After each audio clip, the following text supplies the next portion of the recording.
자, 우리 옆에 분들과 다시 한번 인사하겠습니다. 오늘 정말 잘 오셨습니다. 자, 은혜 받기 원합니다. 예, 감사합니다. 여러분 오늘도 은혜 받기를 사모하는 마음을 가지고 이 자리에 나오셨습니까? 예, 오늘은 이제 정말 오랜만에 저희 애들이 방학이 끝나가지고 우리 강은미 권사님이 반주를 해주시니까 벌써 힘있고 다르죠? 예, 오늘 아들이 그러더라고요. 아빠, 오늘 우리가 없다고 해서 우리 흉 보는 거 아니지? 이렇게 얘기하는데 제가 벌써 좀 약간 흉을 본 것 같기도 합니다. 아, 우리 강은희 권사님 오시니까 얼마나 힘이 나는지 모릅니다. 이렇게 반주해 주실 때. 아무쪼록 오늘 예배 가운데 큰 은혜 부어주시사 하나님께서 허락하시는 신령한 은혜를 누리시는 저와 여러분 되기를 주님의 이름으로 축복합니다. 오늘 우리가 읽은 이 본문을 보면 히스기야의 아들 므낫세가 남유다의 왕으로 등극을 하는데요. 자, 이 사람은 이스라엘 역사상 유래를 찾아보기 심할 정도로 아주 엄청난 악을 행합니다. 자, 먼저 3절을 보니까 그의 아버지 히스기야가 헐어버린 무엇을 다시 세웠다고 하죠. 예, 산당을 다시 세웠다고 하고요. 또한 바알과 아세라의 목상을 세웠을 뿐만이 아니라 하늘에 있는 일월성신, 그러니까 해와 달과 별들을 섬기게 됩니다. 자, 그리고 무엇보다 참 가슴 아픈 것은요, 예루살렘 성전 안에 각종 우상들을 위한 제단을 쌓고 그곳에서 박수나 무당들을 고용해서 점을 쳤다고 하는데요. 자, 아무리 봐도 이 본문의 내용이 너무나 충격적이지 않습니까? 사실 이제 많은 분들이 평상시에 이런 얘기를 하죠. 여러분 이런 얘기 들어보셨어요? 그 아버지의 그 아들, 이렇게 얘기하잖아요. 그러니까 이 말은 무슨 말이냐면 아들의 기질과 습성은 누구를 닮는다고 하죠? 예, 아버지랑 되게 닮는다고 하고요. 아들은 아버지에서 모든 면에서 이렇게 비롯되는 경우가 굉장히 많이 있습니다. 이제 뿌리 자체가, 아들의 뿌리는 이 아버지에게 있는 경우가 많죠. 자, 그런데 역사상 가장 뛰어난 왕이었던 히스기야에게서 이렇게 방탕한 아들이 태어나는 것을 우리는 도무지 이해하기 어려울 수 있는데요. 자, 성경은 도대체 바로 이 말씀을 통해서 오늘날 우리들에게 어떤 메시지를 전하는 것일까요? 자, 우리는 이것을 크게 두 가지로 해석해 볼 수 있는데요. 자, 먼저 첫 번째로 히스기야 왕이 행한 이 개혁 정책들이 겉으로 볼 때는 너무나 파격적이고 신선했지만 실제로는 빈 껍데기에 불과했다라고 해석해 볼 수 있어요. 자, 그러니까 조금 더 구체적으로 말하면 여러분 겉으로 보았을 때 이 히스기야의 신앙이 좋은 것 같아요? 안 좋은 것 같아요? 예, 좋은 것 같은 모습이었지만 실제로 그는 너무나 열정적으로 하나님을 따르는 것처럼 보였지만 실제로는 하나님의 뜻을 따른다기보다 그저 하나님께서 주시는 풍요로움과 번성만을 따르는 자였다라는 것이죠. 자, 실제로 지난 시간 우리는 이것을 확인했는데요. 여러분, 히스기야가 이제 자신의 곳간이 가득 차 있다는 것을 흥분해서 이 바벨론의 사자들에게 그들의 내탕고를 다 어떻게 하죠? 예, 보여주면 안 되는데 적군한테 우리의 무기도 보여주고 내탕고도 보여주고 자신의 정체를 흥분해가지고 다 보여줍니다. 자, 그리고 여러분 기억하실지 모르겠지만 이 일로 인해서 이사야 선지자가 이렇게 얘기하죠. 왕이시여, 우리의 적국한테 어떻게 그런 것들을 다 보여줄 수 있습니까? 이제 하나님께서 명령하사 이제 이스라엘은 멸망하게 된다라고 말씀하십니다. 이렇게 얘기하니까 안 좋은 예언인데도 불구하고 히스기야가 좋아해요. 자, 그러면서 이렇게 얘기합니다. 여호와의 말씀이 참으로 선합니다.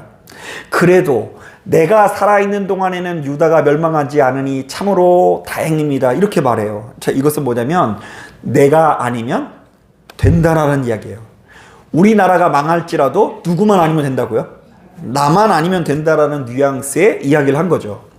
자, 그러니까 히스기야는 하나님의 나라와 뜻을 구하는 사람이 아니고 지금 당장에 내가 누리고 있는 풍요와 번영에만 집중하는 인물이었고, 자, 그렇다면 그의 아들 므낫세도 역시 겉으로는 하나님을 믿는 것 같을지라도 실질적으로는 하나님이 아니라 하나님으로부터 오는 풍요와 번성이라는 것을 섬기는 왕이 될 수밖에 없다는 이야기입니다.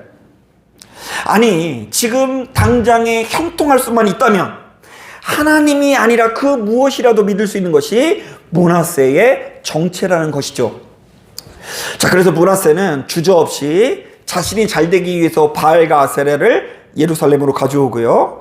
일월 성신을 섬기면서 하늘의 뜻을 물으면서 점을 치게 됩니다. 자, 바로 이런 점에서 우리는 하박국 3장 17절부터 18절에 나오는 말씀을 주목해야 되는데요. 거기 보면 이런 말씀이 있어요. 한번 들어보세요. 비록 무화과나무가 무성하지 못하며 포도나무에 열매가 없으며 감람나무에 소출이 없으며 밭에 먹을 것이 없으며 우리의 양이 없으며 외양간에 소가 없을지라도 나는 여호와로 말미암아 즐거워하며 나의 구원의 하나님으로 말미암아 기뻐하리로다. 누구로 말미암아 기뻐한다고요? 하나님께서 주신 축복으로 기뻐하는 것이 아니라 누구로 말미암아? 하나님의 뜻으로 말미암아, 하나님의 존재 자체로 말미암아 기뻐하는 것이 자신의 신앙이라고 이 하박국이 고백하고 있어요. 사실 저는 솔직히 말하면 목회를 하면서 바로 이런 점에서는 약간의 좀 회의감을 가지고 있는데요. 자, 왜냐하면 제가 늘상 이야기했지만 육신의 옷을 입고 있는 우리들은 필연적으로 눈앞에 뭐가 좀 어떻게 해야 되죠? 맞아요. 보여야 돼요. 눈에 보여야 신이 나고요. 뭐가 보여야 하나님 앞에 충성을 해요. 자, 열심을 하는 것도 하나님 앞에 눈앞에 보여야 힘이 나고 이 교회 생활을 하면서 신바람이 날 수밖에 없어요. 자, 이른바 하나님의 이름으로 남들은 다 망해도 나는 무화과 나무가 어떻게 되고요? 무성해지고 포도나무에 열매가 가득하고 감람나무에 소출이 가득하고 외양간에 소가 어떻다고요? 없는 게 아니라 있을 때에 즐거워하지 눈에 보이지 않는 하나님으로 인해서 기뻐한다는 것은 정말로 쉬운 일이 아니라는 것입니다. 자, 여러분 말씀을 준비하다가 생각나는 일이 있는데요. 실제로 이 목회자들에게는 이런 세계가 너무 중요해요. 자, 여러분 우리 예진교회 나오면 살림살이가 나아질 것을 믿으십니까? 아멘하지 마세요. 아멘하지 마세요. 믿어주신 건 감사한데 부담돼요. 이게 왜 그런지 한번 들어보세요. 제 후배의 아버지 중에 제가 생각나는 일인데 굉장히 느지막이 부르심을 받고 저희와 신학교를 같이 다닌 이제 분이 계십니다. 그러니까 이제 이분이 거의 60이 다 되는 나이에 안수를 받고 이제 교회를 개척하게 되는 거죠. 그러니까 이제 50대에 저희랑 같이 신학교 다니시고 신학교 동기처럼 이렇게 다니시다가 이제 60 정도의 교회를 개척을 하는데, 자, 그것도 남들이 잘 가지 않는 이 산간지방에 가가지고 교회를 개척하기로 했는데요. 교회를 늦지막히 개척하니까 얼마나 열심을 다해서 전도를 하시고 기도를 하시는지 모릅니다. 그래서 그 과정에서 그 마을에는 교회가 없어서 읍내로 교회를 다니는 5가정이 함께 모여서 예배를 시작하게 됩니다. 대단하죠? 5가정이 얼마나 귀한지 몰라요. 개척하는 목사들에게 5가정은 거의 500명이랑 맞먹는 숫자인 거예요. 자, 그래서 이제 꿈에 부풀려가지고 이제 목회를 시작하려고 하는데 이분이 개척한 지 얼마 지나지 않아 그 교회가 어려움을 당하게 됩니다. 왜냐하면 이분이 개척한 지 얼마 지나지 않아 그곳은 고냉지 채소를 재배하는 장소인데 때일은 우박인지 서리가 내려가지고 농사가 다 망친 거예요. 그러자 이 순박한 시골교인들이 이 모든 것이 하나님께서 목사님을 기뻐하지 않는다는 징표를 받으셔가지고 결국 그 교회를 떠나 읍내에 있는 교회로 다시 가게 됐대요.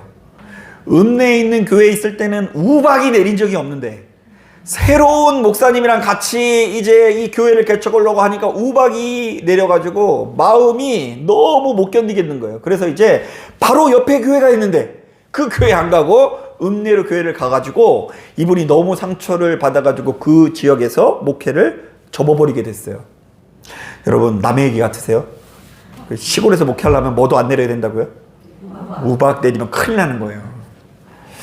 자, 여러분 이런 얘기 들으면 어떨지 모르겠지만 저 역시 막상 목회를 하다 보면 이와 비슷한 정서를 자주 목격하는데요. 실제로 제가 말씀을 준비하다가 잊고 있었던 기억에 또 하나가 생각나는데, 하루는 성도님들이 이제 그 사업장에 초대해서 축복 기도를 받고 싶다 그래가지고 이제 보니까 이제 제가 뭐 하는지 모르고 봤더니 이제 김장을 하고 있더라고요. 김치가 한 2,000포기 정도 담그는 거예요. 그래서 이제 영업장이어서 갈비탕을 하시는 분인데 그 1년 중에서 그 김장을 하시는 게 굉장히 중요한 날이래요. 그래서 목사님, 이전에 목사님이 이 김장하기 전에 안수기도를 해줬더니 김치가 진짜 너무 잘 됐다고. 이번에 목사님이 안수기도를 해줘서 이 김치가 잘 됐으면 좋겠다고. 그래가지고 제가 뭐 생각이 있습니까? 모르고 있으니까 그거 놓고 기도를 하는데, 이제 김치가 이제 무더기가 있잖아요. 그래서 거기다 대고 안수를 하면서, 하나님 배추 가운데 함께 하여 주시사 복을 더하여 주시고 뭐 이렇게 기도를 하는데, 약간 겉으로는 내가 열정적으로 기도하는데 내가 웃겨. 요즘 너무 웃기잖아요. 지금보다 훨씬 더 어릴 때인데 이 김치에다 대고 하나님 맛있게 되게 인도하여 주시고, 손님들의 입맛을 사로잡게 인도하여 주시고, 입에서 뭔가 도단하게 인도하여 주시고 막 이렇게 얘기하는데 너무 이렇게 웃긴 거예요. 야, 이 목회라는 것이 하다 이제 그 우박뿐만 아니라 김치가 맛있게 해달라고 기도할 일도 있는 거구나. 자, 하나만 더 해볼까요? 하루는 이 성도님이 막 눈물이 글썽글썽한 눈물 표정으로 저에게 이제 부탁을 하시는 거예요. 그 이분의 집안에 그 한 가지 문제가 발생을 했다고 하는데요. 아무래도 이 형제들마다 다 안 풀리고 어려움을 겪고 몸도 아프고 하니까 이 형제들이 한 가지 결론을 냅니다. 야, 우리가 이렇게 고난과 괴로움을 겪는 것은 부모님 묘자리를 잘못 써서 그런 것이다. 여러분 믿으십니까? 아멘 하시면 안 돼요. 그래가지고 이 묘자리를 옮기기로 이 나머지 형제들이 다 결의를 한 겁니다. 하지만 저희 교회를 출석하는 이 성도님들은 아무리 봐도 그게 말이 안 된다라는 생각에 이제 강하게 맞서면서 주장을 합니다. 사람의 운명이 그런 것으로 결정되지 않는다. 괜히 우리 돈 들여서 쓸데없는 짓을 하지 말자. 묘지를 옮기는 거 돈 되게 많이 드는데 그렇게 하는 것보다 그냥 우리는 그냥 기도하면서 그냥 했으면 좋겠다. 그러나 형제들은 묘자리에 대한 믿음을 거두지 않았고 저희 성도님과 내기를 했다고 합니다. 자, 상대편에도 그 형제들 중에도 교회 다니는 사람이 있을까요, 없을까요? 차마 얘기 못하겠어요. 차마 얘기 못하겠는데 그 교회에 그냥 뭐 장로님도 있다는 말도 있고 뭐 권사님도 있다고 하는 말도 들었는데, 분명히 이렇게 안 풀리는 거 보니까 부모님 뭐를 잘못 썼다고요? 묘자리를 잘못 썼다고. 그래서 이제 묘자리를 옮기는 것은 두 번째 하고 이 치열한 논쟁 끝에 일단 열어보자. 그래서 반대편에서는 분명히 열어봤을 때 부모님 시신에 물이 차 있을 것이다. 물이 있어가지고 잘 안 썩으면 안 풀린대요. 물이 안 들어가가지고 마른 땅에서 이게 시신이 다 썩으면 잘 풀린대요. 왜 그런지는 몰라요. 그런 뭐 신앙이 있어요. 그래가지고 이제 거기를 열어보기 전에 이분이 말해놓은 게 있으니까 심장이 두근두근 거리는 거예요. 목사님, 그래서 기도 좀 해주세요. 제가 이렇게 논쟁을 하긴 했는데 혹시 물이 있을까봐 걱정이 너무 돼요. 이렇게 얘기하는 거예요. 그래서 제가 한 번도 못 본 분의 묘자리를 위해서 기도했어요. 지금 같아서는 제가 조금 약간 타락을 해가지고 그렇게 기도 부탁을 해도 네 알겠습니다 하고 뭐 잊어버리고 지냈을 것 같은데, 그때만 해도 제가 순수해가지고 혹시 우리 성도님 거기 물 나와가지고 실망해서 교회 옮기면 어쩌나 이런 생각 때문에 제가 기도를 했어요. 주여, 그곳에 물이 없게 하소서. 지금껏 있더라도 저의 기도를 듣고 갑자기 물길이 생겨서 마른 땅이 생겨날 수 있도록 인도하여 주옵소서. 이게 제가 실제로 새벽마다 기도했던 내용이에요. 다행히 열어보니까 물이 없었어요. 그래 제가 막 은근슬쩍 얘기를 했죠. 제가 기도해서 그거 다 없어진 거예요. 이렇게 얘기를 했는데 그 형제들 사이에서 그분이 그래서 기가 살았다는 이야기를 들은 적이 있습니다. 자, 그런데 여러분, 예수 믿는 우리들이 한 번쯤 생각해 볼 문제입니다. 가만히 보면 여러분, 이 세상은 사람의 출세, 번영 이런 거 되게 민감합니다. 자, 그래서 어떤 사람들은 툭하면 거액을 주고 무당에 가서 자신의 길을 묻고요. 이 갈림길에서 어디를 가야 되냐. 직장을 한 곳에 붙으면 상관이 없는데 두 곳에 붙이면 어느 곳에 가야지 잘 풀리냐 이렇게 묻고요. 자, 그것을 또 영적으로 해결해 보려고 이런저런 노력을 하는데요. 제가 늘상 이야기하는 것처럼 손 있는 날과 손 없는 날 아세요? 예, 이왕이면 이사를 가더라도 어떤 날 가려고 한다고요? 손 없는 날. 이 손은 귀신을 말해요. 귀신이 쉬는 날이 있고 활동을 많이 하시는 날이 있대요. 오늘은 무슨 날인지 모르겠어요. 그래가지고 이렇게 그렇게 믿는 거예요. 그냥 믿으면은 뭐 방법이 없는 거예요. 그래가지고 이 사람이 길한 날을 택해 자신의 애군을 쫓아내기 위해서 이 사람들이 그런 쪽으로 엄청나게 발달되어 있습니다. 그리고 이런저런 어려운 일이 생길 때마다 그것을 해결해 보려고 나름대로 이런저런 노력들을 많이 해요. 자, 그런데 이렇게 종교성이 강한 분들이 막상 교회를 다니고 예수를 믿으면 이제 기도하면서 하나님께 도우심을 요청하기도 하지만 이제 문제가 생길 때마다 절이 아니라 어디를 가고요? 교회를 가고 무당이 아니라 누구에게 똑같이 찾아갈 수가 있을까요? 예, 목사에게 가서 복을 구하면서 이런저런 문제를 해결하려고 하는데요. 자, 저는 한 사람의 평범한 목사로서 이러한 정서를 너무나 잘 이해하고 있으나 그럼에도 불구하고 한 가지를 분명히 하고 싶습니다. 자, 여러분, 하나님을 섬기는 것과 하나님께서 주시는 것을 섬기는 것은 다른 것입니다. 자, 한번 따라해 보겠습니다. 하나님을 섬기는 것과 하나님께서 주신 것을 섬기는 것은 다르다. 자, 한번 따라하겠습니다. 하나님을 사랑하는 것과 하나님께서 주신 것을 사랑하는 것은 다르다. 자, 그리고요, 여러분 기억하셔야 되는 게 하나님의 뜻을 따르는 삶은 항시 형통하고 편안한 길일 수 없다라는 것을 분명히 하십시오. 도리어 예수 믿는 우리들은 하나님의 영광을 위해서 때로는 고되고 낮은 자리에 서야 하는데요. 왜냐하면 세상의 논리로는 실패한 것 같고 세상의 기준으로는 뒤처진 것 같은 순간에도 끝까지 하나님을 붙드는 것이 진짜 신앙생활이기 때문입니다. 자, 그러나 히스기야도 그렇고 므낫세도 그렇고 바로 이 지점에서 실패를 합니다. 자, 그들은 하나님께서 주신 풍요로움에 취해서 그 선물을 주신 누구를 잃어버린다고요? 하나님을 잃어버린 것입니다. 자, 그러므로 열왕기서의 기자는 오늘 본문을 통해 1차적으로 이렇게 말합니다. 사랑하는 아들과 딸아, 하나님께서 주신 것이 아니라 하나님을 사랑하라. 그렇지 않으면 너희는 얼마든지 넘어지고 쓰러질 수가 있고 사망 권세에서 회복되지 않을 수 있다. 자, 이게 본문에 담겨져 있는 첫 번째 메시지예요. 자, 그런가 하면 오늘 본문을 어떻게 해석해 볼 수 있을까? 자, 오늘 본문은 크게 두 번째로는 므낫세의 어머니 헵시바라는 이름 속에 담긴 하나님의 엄중한 경고를 들을 수 있어야 돼요. 자, 여러분 21장 1절을 보면 참 독특하게도 이 왕의 어머니의 이름을 언급하고 있는데 그 어머님의 이름이 뭐라고요? 헵시바. 자, 그런데 이 헵시바가 이스라엘 안에서 굉장히 유명한 언약이 담겨져 있는 이름이에요. 이게 무슨 말일까? 여러분 이사야서 62장을 보면 하나님께서 이스라엘의 회복을 약속하시며 주셨던 이름, 축복의 이름이 있는데 그게 헵시바예요. 자, 그러니까 이사야서 62장을 전후 문맥을 보면 이제 이스라엘이 완전히 파멸될 것을 말합니다. 그러니까 이제 바벨론에 의해서 포로로 끌려가고 이제 그 땅이 완전히 황폐해질 것을 말합니다. 그런데 그럼에도 불구하고 이스라엘이 망하긴 망하지만 영원히 망하는 것이 아니라 조금 있으면 회복이 된다 안 된다? 회복이 된다라는 이름으로 그들에게 이름을 주시는데 그게 뭐라고요? 헵시바. 그러면 헵시바라는 이름 안에 이런 의미가 담겨 있어요. 한번 따라해 보겠습니다. 나의 기쁨이 너희에게 있다.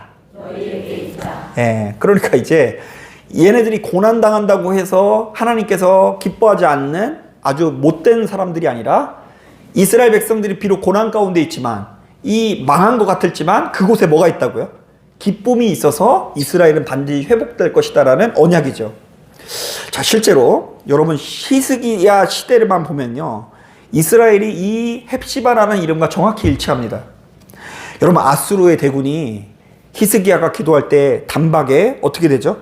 물러나게 됩니다. 아수르로부터 이 히스기야가 기도할 때 승리합니다. 자, 그리고 히스기야가 기도할 때 죽을 병에 걸렸었던 그 생명이 무려 15년이나 연장이 됩니다. 게다가 나라는 다시 부유해졌고 창고가 가득하게 채워지는 역사가 나타납니다.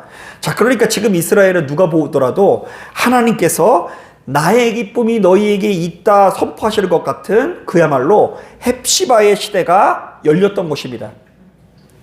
자, 그런데 여러분, 바로 이 지점에서 우리는 성경이 던지는 이 뼈아픈 경고를 들을 수 있어야 되는데요.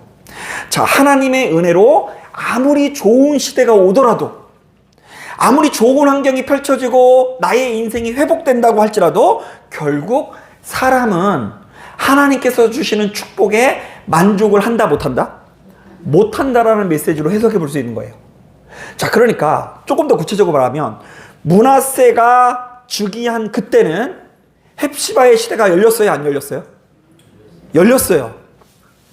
므낫세가 막 즉위했을 때는 아버지가 누구였죠? 히스기야를 통해서 이스라엘이 회복됐어요. 산당은 이제 더 이상 없어요. 이제 단순히 번영하고 출세한 것만 아니라 그 땅의 우상들이 이제 완전히 사라져 버렸어요. 오로지 누구만 섬기는 나라가 돼버렸어요? 하나님만 섬기는 나라가 돼버렸어요. 자, 그런데 하나님의 은혜로 회복이 되더라도, 아무리 좋은 환경이 주더라도 사람은 그 환경에 만족하지 못한다라는 메시지로 해석해 볼 수 있다라는 것입니다. 자, 여러분, 공교롭게도 지난주 금요일에 제가 창세기 2장에 나온 아담의 실패에 관한 말씀을 보았는데 기억나세요? 네, 기억 안 해주셔서 감사해요. 기억하시면 제가 또 할 수가 없는데 기억을 못하니까 또 할 수 있는 거예요. 여러분, 이 아담은 어떤 땅에서 사냐면요, 하나님께서 직접 설계하신 완벽한 낙원 에덴에서 사는 사람이었습니다. 자, 그런 그곳에서 모든 생물을 다스리는 권세를 가졌고 하나님과 직접 대화하는 특권을 누리는 자였습니다. 자, 그런데도 불구하고 하나님께서는 그에게 어떤 대가도 요구하지 아니하시고 아담에게 이 모든 축복을 거저 주십니다. 자, 하나님께서 아브라함이 아니죠. 아담에게 세금을 걷었어요, 안 걷었어요? 안 걷었어요. 너희가 이제 나에게 이거 받아먹고 살려면 하루에 몇 시간 일해라, 근로계약서 이런 거 안 썼어요. 그냥 이 모든 것들을 그저 공짜로 주셨어요. 자, 그런데 아담이 왜 실패했습니까? 그에게 무엇이 부족했습니까? 아닙니다. 아담의 실패는 결코 그가 가진 모든 것이 부족해서 나타난 실패가 아니었습니다. 하나님께서 주신 축복이 넘치도록 충만했음에도 불구하고 그 은혜에 만족하지 못하고 하나님처럼 높아지려는 욕심이 들어오게 된 것이죠. 자, 그래서 에덴에는 그에게 허락되어져 있는 수천 그루의 나무가 있었지만 아담의 시선이 어디에만 꽂혀요? 그에게 금지되어 있는 단 한 가지, 굳이 하지 말라고 하는 선악과에 시선이 머무는 것을 보게 돼요. 여러분, 그렇다면 이것이 오늘 본문의 므낫세와 얼마나 닮아 있습니까? 자, 아담이 에덴이라는 낙원에서 모든 것이 풍족한 와중에 하나님의 말씀에 충성하기보다 보암직한 열매를 선택했듯이 므낫세는 헵시바라는 은혜의 시대에 살면서 하나님의 언약보다 화려한 일월성신과 우상을 선택하게 됩니다. 여러분, 제가 너무 어려운 얘기를 했나 봐요. 여러분, 자꾸 눈이 동공이 축소되고 좀 정신이 혼미해지는 게 느껴지는데, 자, 여러분, 최근에 제가 이 말씀을 전하려고 참 이 가슴 아픈 간증을 하나 들었는데요. 자, 어떤 사모님이 그야말로 죽을 지경에 놓이게 됩니다. 그 남편 목사님은 먼저 그 하늘나라로 보내고 경제적으로 어렵고 때마침 자녀들은 이 셋이나 낳는데 그 3명의 자녀들도 아버지가 이렇게 돌아가셨다는 충격을 이기지 못하고 삐뚤어져 가지고 이 굉장히 방황을 하는 덕분에 이 사모님이 너무 이제 힘겹게 됩니다. 자, 원래 여러분, 이 목사님이 먼저 돌아가시고 나면은요, 이 사모님이 어려움을 겪는 분들이 많아요. 그래서 제가 이제 우리 사모님한테도, 지금 사모님이 직장을 다니고 있는데, 여보, 이게 다 내가 먼저 죽으면 훈련이야, 훈련. 먹고 살 수 있게 훈련이야. 뭐 제가 막 이렇게 농담으로 이야기를 하는데, 근데 이제 사모님이 이제 평생 직장 생활도 안 하시고, 이제 또 나이가 좀 있으신데, 나이가 있은 상황에서 아이는 어리고 책임져야 되는데, 어떻게 해야 될지도 모르고, 빚만 쌓여가고 힘겨우니까, 그냥 하루 종일 눈물로 기도하면서 하루하루 이렇게 도우심을 요청했다고 합니다. 하나님, 살려주세요. 저 너무 무서워요. 하나님, 도와주세요! 라고 기도를 했는데, 응답이 있어요, 없어요? 응답이 없어요. 안 들려요. 갑자기 기도 한 번 하면 1,000만 원이 생기고, 2번 하면은 2,000만 원이 생기고 하면 1,000번, 10,000번도 하죠. 아무런 응답도 없고, 먹고 살 그 기미가 안 보이고 계속해서 빚만 늘어나요. 그런데다 남편은 이미 죽고 힘도 없고 지혜도 없는데 책임져야 하는 자녀들과의 식탁에서 쌀까지 떨어지게 됩니다. 그러니까 이분이 진짜 할 게 기도밖에 없어서, 응답이 있든 없든 지금 할 게 뭐밖에 없어서, 기도를 해야 돼서 하는 기도가 아니라 할 수 있는 게 기도밖에 없어서, 아유 하나님 살려주세요, 살려주세요, 살려주세요. 제발 이 터널을 지나서 내가 정말로 이 아이를 무사하게 키울 수 있다고 한다면 내가 정말 주님께 헌신하는 삶을 살겠습니다. 그런데 신기하게 이렇게 하나님 살려주세요, 살려주세요 이러는 사이에 10년이 지나고 20년이 지나서 그 누구도 죽지 않고 남편 목사님이 없는데도 불구하고 자녀들이 희한하게 다 잘 자라게 됐어요. 사모님도 그냥 매일같이 죽겠어요, 죽겠어요, 못 살겠어요, 못 살겠어요, 죽겠어요 했는데 죽지 않았어요. 자녀들이 잘 컸어. 돈도 잘 벌어. 이제 얘네들이 커가지고 엄마를 부양하기 시작해요. 그리고 이 와중에 이 사모님도 어디 뭐 직장인가 다녀가지고 노후가 좀 해결됐어. 국민연금 받는데. 그래서 이제 더 이상 일하지 않아도 먹고 살만한 거예요. 야, 여러분 이거 누가 베푸신 은혜예요? 은혜 하나님이 베푸신 은혜죠. 자, 그렇다면 이제 이 사모님이 약속한 것처럼 주님께 헌신하는 삶을 살 것 같죠? 자, 그런데 아니에요. 하나님께서 복을 주사 회복의 은혜, 헵시바의 시대가 열려서도 사람은 금세 그 눈이 어두워져서, 이전에는 죽겠다고 기도했는데 이제는 허무하다고 기도를 하게 됐대요. 인생에 의미가 없어요. 하나님 재미가 없어요. 외로워요. 더 나아가서 이 외로움을 달래고자 하나님이 아닌 세상 무엇인가에 마음을 빼앗기게 되었다고 합니다. 이런저런, 이전에는 그냥 남편 때문에 어쩔 수 없이 교회 와서 앉아 있었는데 이제는 뭐 남편도 없고 누가 옛날 교인들이나 사모님이라고 불러주지 그냥 아줌마잖아요. 그러니까 뭐 동아리도 가서 뭐 또 하고 여행도 가고 이렇게 하는데, 그런데도 불구하고 밤에 잠이 안 와요. 왜요? 죽겠어가 아니고 공허해. 외로워. 제가 이 이야기를 듣고 너무나 공감이 되더라고요. 인간이란 존재는 언제나 하나님께서 주신 99가지 축복 앞에 감사하기보다 언제나 내게 금지된 몇 가지 열매요? 꼭 하지 말라는 그거. 너 다 해도 되는데 이것만 하지 마. 이러면 꼭 그거를 하고 있는 게 우리 인간이라는 거예요. 자, 여러분 오늘 우리는 이 히스기야와 므낫세 그리고 헵시바라는 이름을 통해 우리 안에 깊이 박힌 이 아담의 본성을 목격하게 됩니다. 아담의 실패는 결코 그가 가진 것이 부족해서 일어난 비극이 아니었습니다.